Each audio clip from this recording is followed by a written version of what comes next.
Zaman terus berubah, teknologi kian canggih. Tetapi bukan jaminan kalau masyarakat hilang percaya terhadap mitos. Penafsiran tentang asal-usul semesta alam menjadi salah satu bentuk warisan budaya yang kerap menghiasi peradaban umat manusia, khususnya di Indonesia. Tak jarang kepercayaan tersebut sering dijadikan pedoman hidup sebagian warga. Misalnya, mengenai tata cara dalam membangun rumah. Hal ini masih menjadi sebuah tanda tanya, apakah mitos perihal mendesain hunian benar adanya atau justru menyesatkan publik.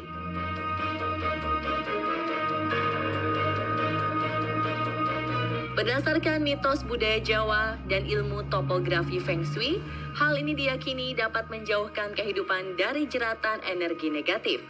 Bukan bermaksud mendahulukan takdir Tuhan, memperhatikan berbagai aspek saat mendirikan tempat tinggal dipercaya bisa membawa keberuntungan. Contoh nyatanya adalah rumah tusuk sate. Posisi bangunan yang berada persis di sebuah pertigaan atau perempatan dianggap sebagai pembawa musibah dan membuat penghuninya sering terlibat perselisihan dengan para tetangga sekitar. Meski kenyataannya rumah tusuk sate justru hadirkan keuntungan bagi pelaku usaha karena dapat terlihat dari penjuru jalan.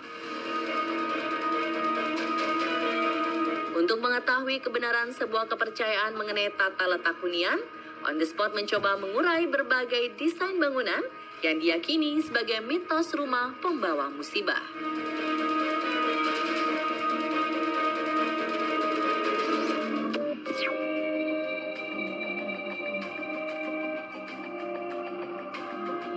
Sebagian keluarga mungkin berencana untuk membangun rumah di sekitar kediaman orang tua agar tetap bisa menjalin silaturahmi. Bahkan ada yang memilih mendirikan hunian di depan atau di belakang rumah orang tua. Mitos menyebutkan kondisi ini bisa menimbulkan kesialan bagi pemiliknya. Apabila seseorang nekat membuat rumah dalam satu lahan di dekat kediaman orang tua, musibah akan menimpa satu keluarga akan merambat ke hunian lainnya. Agar terhindar dari musibah, sisi Feng Shui perhitungan supaya pemilik rumah tentram dan selamat.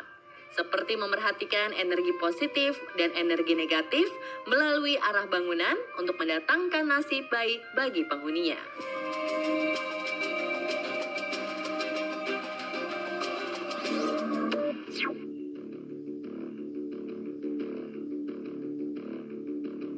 Membahas arah rumah, posisi bangunan rupanya berpotensi mendatangkan energi negatif. Jika dihubungkan dengan Feng Shui, hunian yang menghadap ke timur disebut paling beresiko dibandingkan rumah yang mengarah ke selatan, barat, atau utara.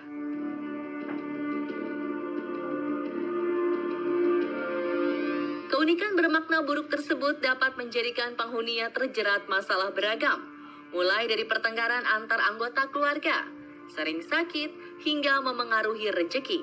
Faktanya, rumah yang menghadap ke timur bisa menyerap cahaya matahari dalam jumlah berlebih.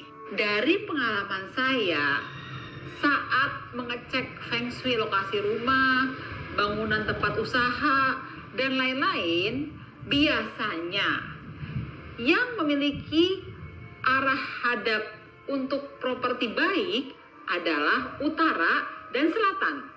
Tetapi masih ada solusi jika rumah kalian terlanjur menghadap ke arah timur. Caranya, letakkan pot kristal warna merah di balkon atau pintu masuk.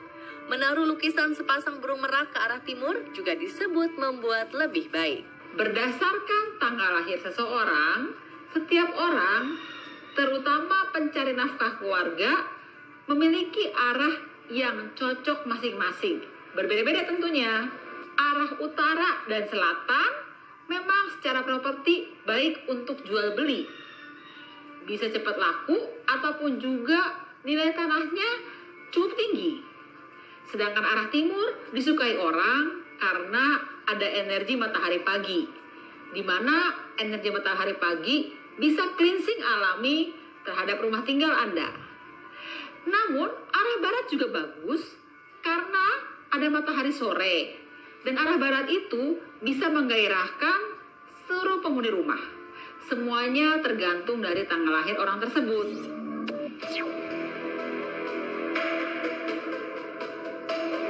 Penempatan posisi pintu gerbang juga punya mitos tersendiri yang bisa berpengaruh terhadap kelangsungan hidup pemiliknya. Disarankan pintu gerbang sebaiknya tidak sejajar dengan pintu utama rumah. Ada pula acuan untuk mengatur rumah yang memiliki 2 pintu pagar karena hal itu dianggap tabu. Jadi sebenarnya gerbang dan pintu utama mesti dibedakan ya. Secara Feng Shui sebenarnya pintu utama itu lebih penting, sumber masuk energi. Namun gerbang juga bisa menjadi simbol masuk energi ke dalam tanah di mana rumah berada. Memang sebaiknya setiap rumah memiliki 1 gerbang dengan daun pintu yang cukup lebar dan besar. Namun kalau sampai ada 2 gerbang, asalkan yang satu kondisinya besar sekali di mana terdapat 2 daun, dan yang satu hanya pintu side entrance atau gerbang kecil, tidak masalah. Menurut mitos, apabila salah menata, nantinya dapat mengakibatkan penghuni rumah kehilangan inisiatif, kreativitas, dan menghilangkan seluruh potensi termasuk keuangan. Dalam Feng Shui, letak pintu gerbang akan menentukan nama pintu utama. Sebelah kiri disebut pintu naga, di sisi kanan dijuluki pintu macan, sementara di tengah dinamakan pintu merak. Pintu utama masuk ke rumah tinggal harus 1 buah, tampak depan. Jangan kebanyakan ya. Kalau pintu masuk ke dalam rumah ada banyak pintu, akhirnya rezekinya masuknya bingung. Asalkan saat pintu masuk utama terbuka, di depan pintu tersebut tidak ada tangga, tidak ada dapur, ataupun tidak ada kamar mandi atau WC. Dan juga di depan rumah atau di depan pintu masuk utama, jadi setelah gerbang dan pintu masuk utama, jangan ada tangga. Itu yang paling penting.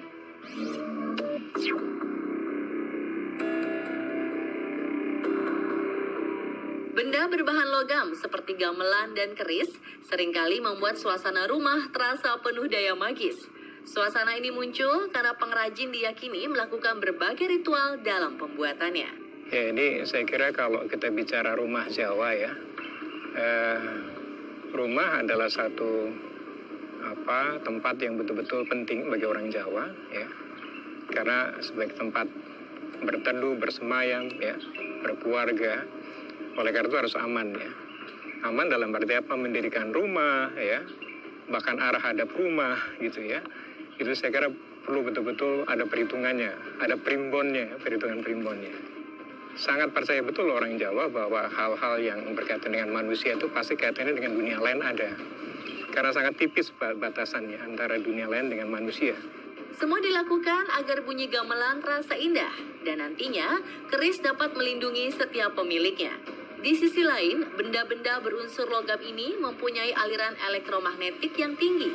Gelombang inilah yang mengundang kekuatan negatif dari makhluk astral untuk tinggal di dalam benda tersebut. Meskipun tidak berupa ya, batu songgok batu dan sebagainya, pasti menarik ya buat dunia lain untuk bersemayam di situ gitu.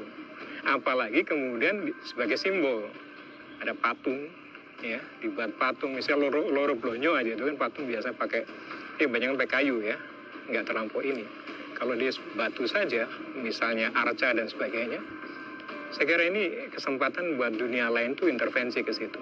Ya saya kira harus hati-hatilah kalau ada benda-benda ya yang terbuat dari benda-benda logam, batu dan sebagainya.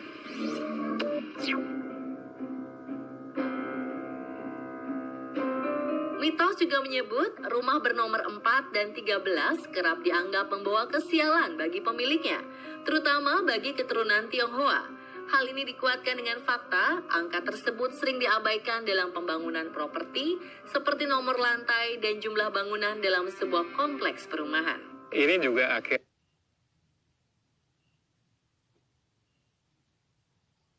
akhirnya menjadi kepercayaan universal umum ya, seolah-olah orang Jawa juga percaya. Sebenarnya orang Jawa nggak percaya dengan nomor-nomor itu ya, apakah 13 atau nomor 4 ya. Orang Jawa saya kira semua nomor baik asalkan ya, buat rumah pun asalkan sudah diperhitungkan ya. Sudah diperhitungkan begini, dengan weton dia, hari lahir dia ya, Ya, misalnya pohon wage kliwonnya itu dihitung di primbon itu, ya nomor berapa yang ketemunya, ya mungkin kalau dia mau mencari rumah sesuai dengan nomor yang hitungan kayak tadi ya. Membahas Feng Shui, angka 4 mirip dengan kursi yang terbalik, sehingga berdampak buruk terhadap kedudukan serta jabatan penghuninya. Sedangkan nomor 13 menjadi kepercayaan di seluruh dunia sebagai angka sial. Namun karena tidak ada tolak ukur yang jelas, banyak pihak menepikan kisah tersebut dan menganggapnya sebagai mitos belaka. Jadi orang Jawa nggak pernah punya satu putusan bahwa nomor itu buruk ya. Karena setiap manusia bisa mendapatkan nomor berapapun kalau sudah diperhitungkan ya dengan neptunya dia gitu ya. Apalagi suami istri neptunya dihitung ya nomornya ya saya kira nomor berapa nggak masalah. Itu saya kira untuk kemudian lain ya, percayaan dari masyarakat lain yang barangkali tidak bisa diterapkan untuk orang Jawa.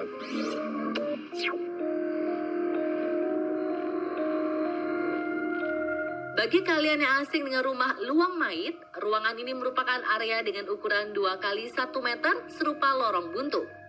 Luang mait ini biasanya dijadikan pemisah antara ruangan satu dan lainnya, diapit oleh tembok di 3 sisinya.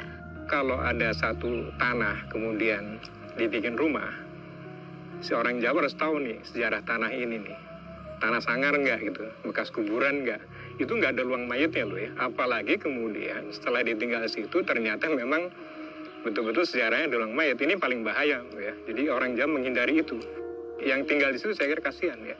Jadi orang Jawa sangat hati-hati sekali dalam rangka memiliki rumah ya, apalagi sampai terjadi ada semacam itu.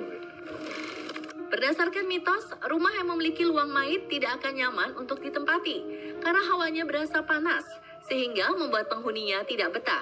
Apabila rumah tersebut dijual atau dikontrakan, penghuni selanjutnya diprediksi tidak akan menetap dalam waktu lama. Itulah tadi mitos tentang rumah pembawa musibah. Diharapkan kebijaksanaan dalam memaknai kepercayaan dan budaya secara turun-temurun.